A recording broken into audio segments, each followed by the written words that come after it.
सुबह का वक्त था। चारों तरफ जंगल में गहरा सन्नाटा पसरा हुआ था। तभी अचानक सफेद वस्त्रों में लिपटी दिव्य आभा से चमकती एक अत्यंत सुंदर अप्सरा घने जंगल के बीच प्रकट हुई। उसके चेहरे पर घबराहट साफ झलक रही थी। अरे ये क्या, मैं यहाँ कहाँ आ गई? मैं तो स्वर्ग लोक जा रही थी। ये कौन सी जगह है? चारों तरफ जंगल, पेड़ पौधे, ये तो स्वर्ग लोक बिल्कुल नहीं लग रहा। लगता है मैं धरती लोक पर आ गई हूँ। लेकिन अब मैं क्या करूँ? मेरे पास इतनी शक्तियाँ भी नहीं बची हैं कि मैं वापस स्वर्ग लोक जा सकूँ। उर्वशी घबराकर इधर उधर देखने लगी और कुछ कदम आगे बढ़ी। तभी अचानक उसे एक अत्यंत मधुर बांसुरी की धुन सुनाई दी। इतनी सुंदर बांसुरी की आवाज, ये तो मैंने स्वर्ग लोक पे भी नहीं सुनी। भला इतनी सुंदर धुन कौन बजा रहा होगा? चलो जाकर देखती हूँ। उर्वशी उस बांसुरी की धुन के पीछे पीछे चलने लगी। कुछ ही देर में वो एक तालाब के किनारे पहुँची, जहाँ एक बेहद खूबसूरत युवक सूरज बांसुरी बजा रहा था। उसके आसपास गायें चल रही थीं। ये दृश्य देखते ही उर्वशी मोहित हो गई। इतनी सुंदर बांसुरी की धुन, और ये मनुष्य भी इतना सुंदर। कहीं ये कोई माया जाल तो नहीं? मैंने सुना है कि धरती लोक के मनुष्य मायावी होते हैं। दिखते कुछ है और होते कुछ और है। नहीं, मुझे इसके पास नहीं जाना चाहिए। और वैसे भी इन आभूषणों और वस्त्रों पे कई तो इसे समझ आ जाएगा कि मैं धरती लोक की नहीं हूँ। नहीं, मुझे यहाँ से जाना होगा। इतना कहकर उर्वशी वहाँ से मुड़ गई और घने जंगल की ओर बढ़ने लगी। कई घंटों तक भटकने के बाद भी उसे कोई रास्ता नहीं मिला। मैं क्या करूं? मुझे कुछ भी समझ नहीं आ रहा। कई घंटों से भटक रही हूँ। ना ये पता है कि मैं कहाँ हूँ, ना ही ये कि कहाँ जाऊँ। अब तो रात भी होने वाली है। बेहतर होगा मैं इसी पेड़ के नीचे बैठ जाऊँ। सुबह होने पर कोई रास्ता ढूंढूंगी जिससे वापस अपने स्वर्ग लोक जा सकूं। उर्वशी एक पेड़ के नीचे बैठ गई। कुछ ही देर बाद पास की झाड़ियों में हलचल होने लगी।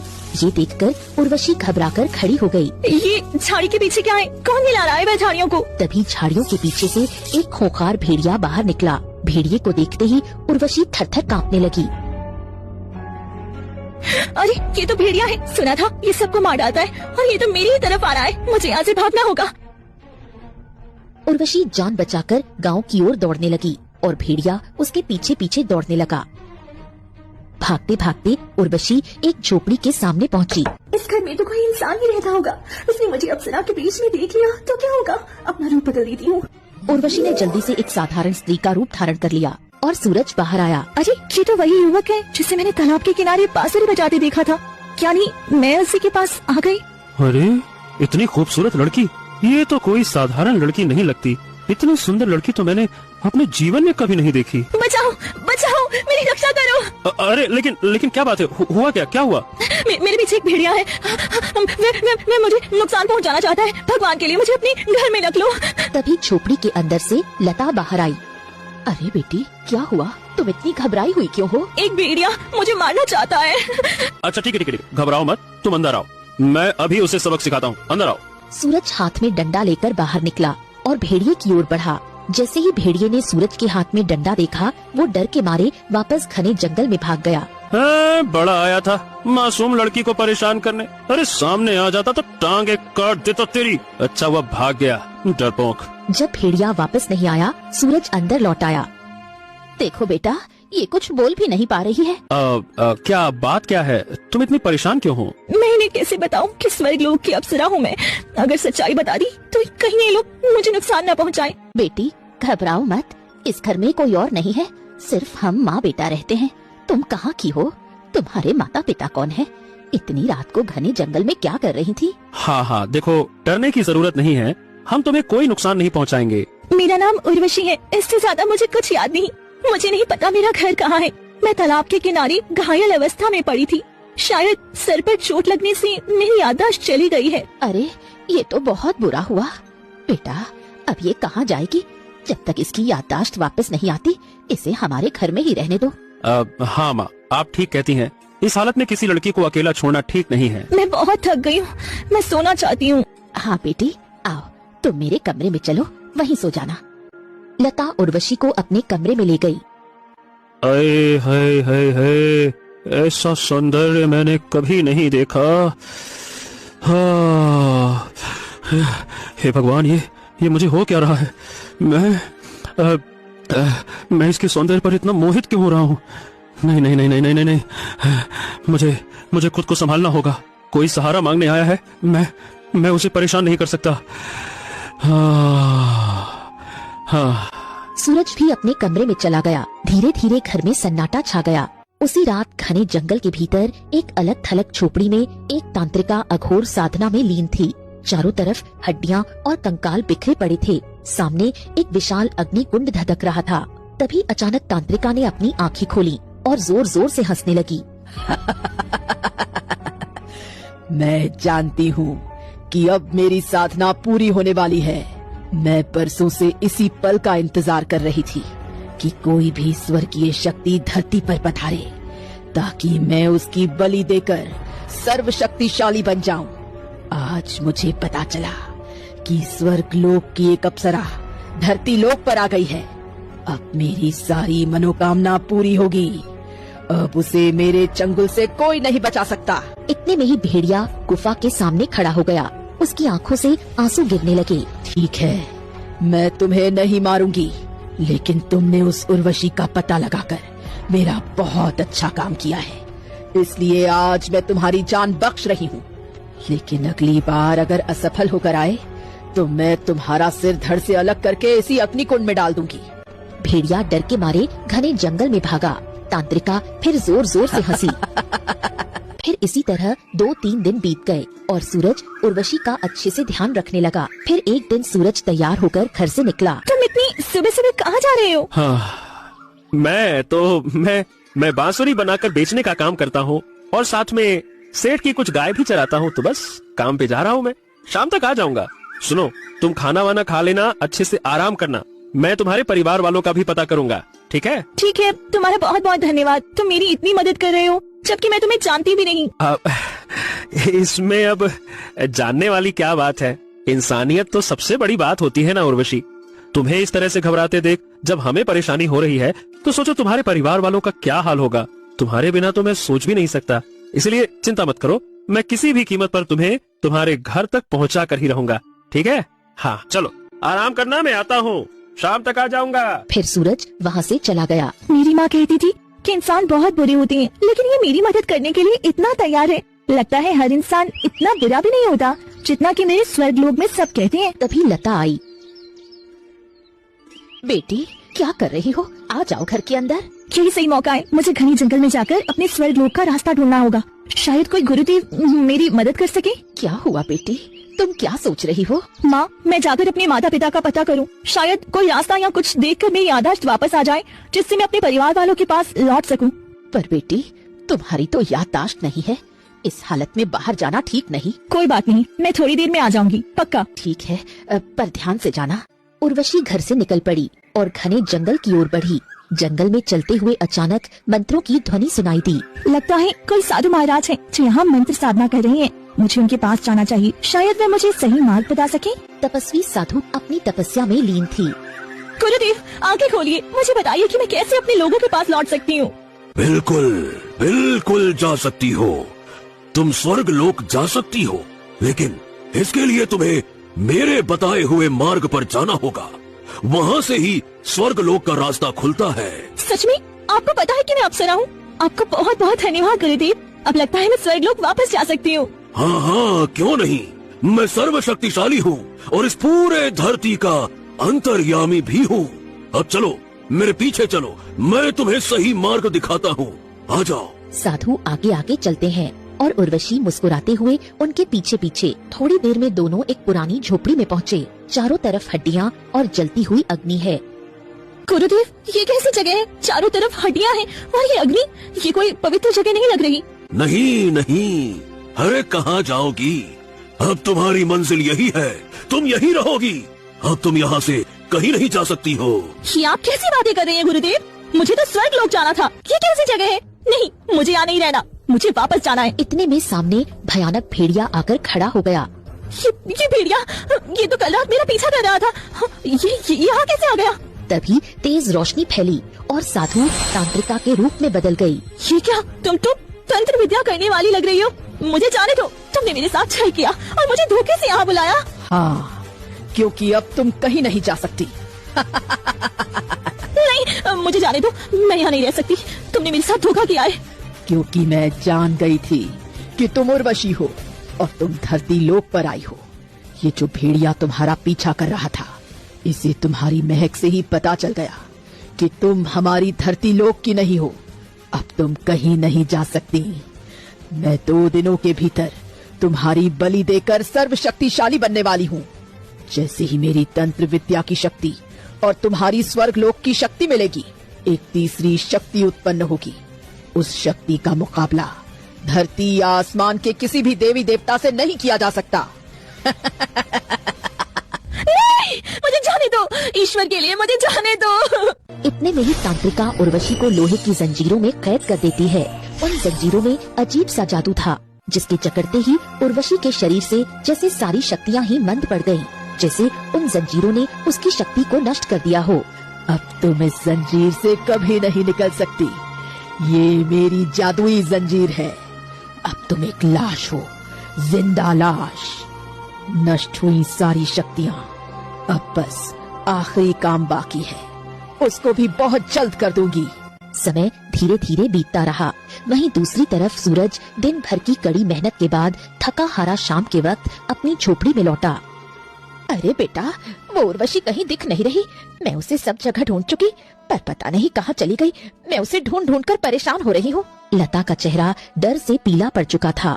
उसकी आवाज कांप रही थी। अरे माँ, तो ये कैसी बातें कर रही हो तुम? क्या कहूँ, तुमने उसे घर से जाने ही क्यों दिया?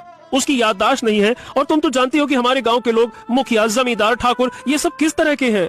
क्या कहूँ, इतनी खूबसूरत लड़की को देखकर कोई भी उसका फायदा उठाने की कोशिश करेगा। माँ, कहाँ से क्या बताऊँ। क्या करूँ बेटा, मैंने तो बस उसे रुकने के लिए बोला था, लेकिन वो रुकी ही नहीं।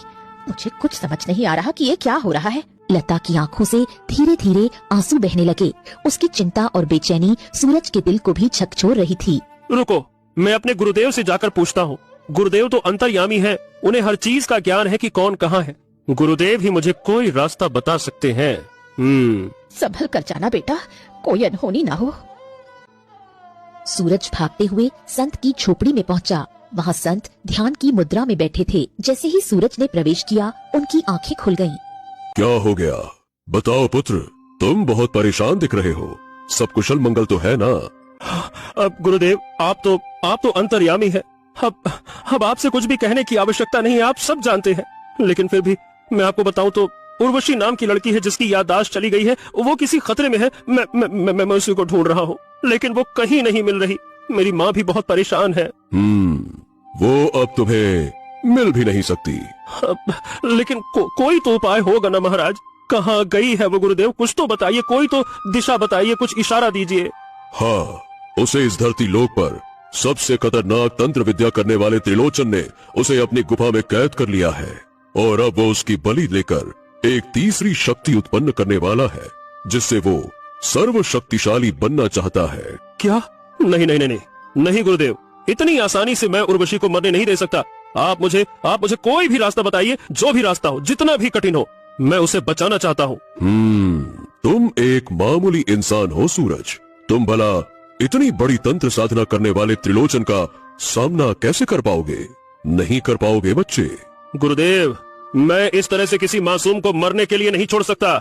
कोई तो उपाय होगा, कोई ऐसी विद्या होगी जिससे उसे रोका जा सके। आप एक बार बताइए तो सही, कुछ तो बताइए। तुम उस गुफा के पास भी नहीं जा सकते। वहाँ एक बहुत बड़ा भेड़िया उर्वशी की रखवाली कर रहा है। उसके सामने तुम गए तो वो तुम्हें जिंदा खा जाएगा। इसीलिए तुम्हें कोई और रास्ता निकालना होगा। हाँ, तो बताइए ना गुरुदेव, क्या रास्ता है? मैं उसके लिए तैयार हूँ, बताइए। मैं अपनी शक्ति से अभी एक बहुत ही शक्तिशाली इंसान को बुलाने वाला हूँ। इसके लिए तुम्हें झोपड़ी से बाहर जाकर मेरी प्रतीक्षा करनी होगी। हाँ, ठीक है गुरुदेव, मैं झोपड़ी के बाहर आपका इंतजार कर रहा हूँ। ठीक है। सूरज झोपड़ी से बाहर निकला। तभी संत मंत्रों का उच्चारण करने लगे। मंत्रों की गूंज के साथ हवा तेज चलने लगी। झोपड़ी प्रकाश से भर गई और अचानक ही परी लोक की अप्सरा निर्मला अपनी बेटी मोनिका के साथ वहाँ प्रकट हो गई। संत गुरु, आपने मुझे यहाँ क्यों बुलाया? तुम अपनी पुत्री को ढूंढ रही हो, इसी सिलसिले में मैंने तुम्हें यहाँ बुलाया है। हाँ, मैं अपनी पुत्री को कई दिनों से ढूंढ रही हूँ। स्वर्ग, नर्क, पाताल लोक, सब जगह ढूंढा, पर मुझे मेरी बेटी कहीं नहीं मिली। हाँ गुरुदेव, मुझे अपनी बहन को किसी भी कीमत पर ढूंढना है। तुम्हारी बहन धरती लोक की सबसे बड़ी तंत्र विद्या करने वाले त्रिलोचन के कब्जे में है। उसे बचाना इतना भी आसान नहीं है। हाँ संत गुरु, उस तांत्रिका को हराने का क्या मार्ग है?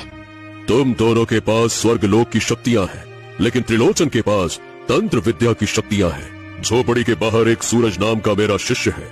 तुम दोनों अपनी सच्चाई छुपाकर उसके पास जाओ और उसकी मदद से हल्द्वानी नदी का जल प्राप्त करना होगा। तुम्हें उस जल को अपनी पुत्री को पिलाना होगा, जिससे उसकी सारी शक्तियाँ वापस आ जाएंगी। फिर तुम तीनों मिलकर तंत्रिका का सामना कर सकती हो, क्योंकि वो अघोर विद्या की परिपूर्ण है। ठीक है संत गुरु, अगर यही मार्ग है तो मैं अपनी बहन को बचाने के लिए तैयार हूँ। हाँ गुरुदेव, हम अपनी बच्ची को बचाने के लिए कुछ भी करने को तैयार है। फिर दोनों एक साधारण वेश में झोपड़ी से बाहर निकली। आप दोनों, मैंने तो आप दोनों को झोपड़ी में जाते हुए नहीं देखा, तो फिर आप यहाँ? हाँ, हम भी संत गुरु के शिष्य हैं। उन्होंने बताया कि तुम किसी उर्वशी नाम की लड़की को बचाना चाहते हो। चलो हम तीनों मिलकर उसे बचाएंगे। पर हमारे पास तो कोई हथियार ही नहीं है। हम उस तांत्रिक का सामना कैसे करेंगे? कैसे कैसे कैसे? हमें हल्द्वानी नदी का जल लाकर उर्वशी को पिलाना होगा, जिससे कि उर्वशी के अंदर इतनी ताकत आ जाए कि वो उस तंत्र विद्या की शक्ति को तोड़ सके, और फिर हम तीनों मिलकर उसका सामना कर लेंगे। हाँ, गुरुदेव ने बताया है तो इसमें जरूर सच्चाई होगी। हम चार मिलकर एक तांत्रिका को तो हरा ही सकते हैं। ठीक है, अगर ये करना है तो मैं करने के लिए तैयार हूँ, लेकिन हल्द्वानी नदी तो यहाँ से बहुत दूर है और बीच में तो कई जंगली जानवर भी रहते हैं। तुम चिंता मत करो, हम तीनों है ना, हम सबका सामना कर लेंगे। अब चलो चलते हैं। फिर तीनों वहाँ से निकल पड़े और घने जंगल से होते हुए आगे बढ़ने लगे।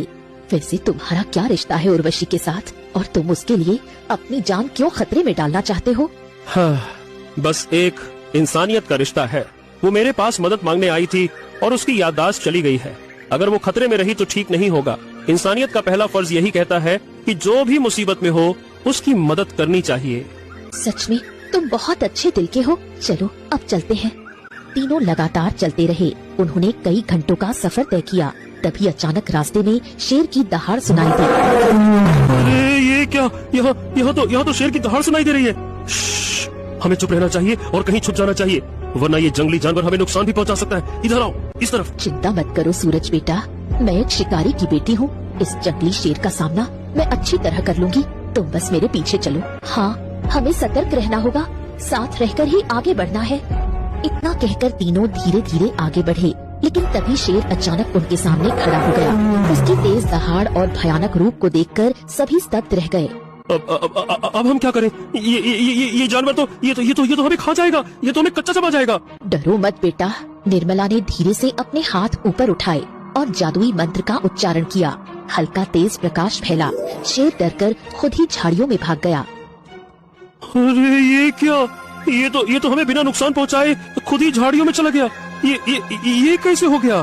शायद हमें देखकर डर गया होगा। चलो आगे बढ़ते हैं। इतना कहते ही तीनों अपने रास्ते पर फिर से आगे बढ़ गए। कुछ समय बाद वो हल्द्वानी नदी के पास पहुँचे, जिसका जल गहरे नीले रंग से चमक रहा था। ऐसी नदी तो मैंने अपने जीवन में कभी नहीं देखी। क्या आप लोगों ने इस नदी को नहीं देखा है? ये तो हमारे गांव की सबसे पवित्र नदी है।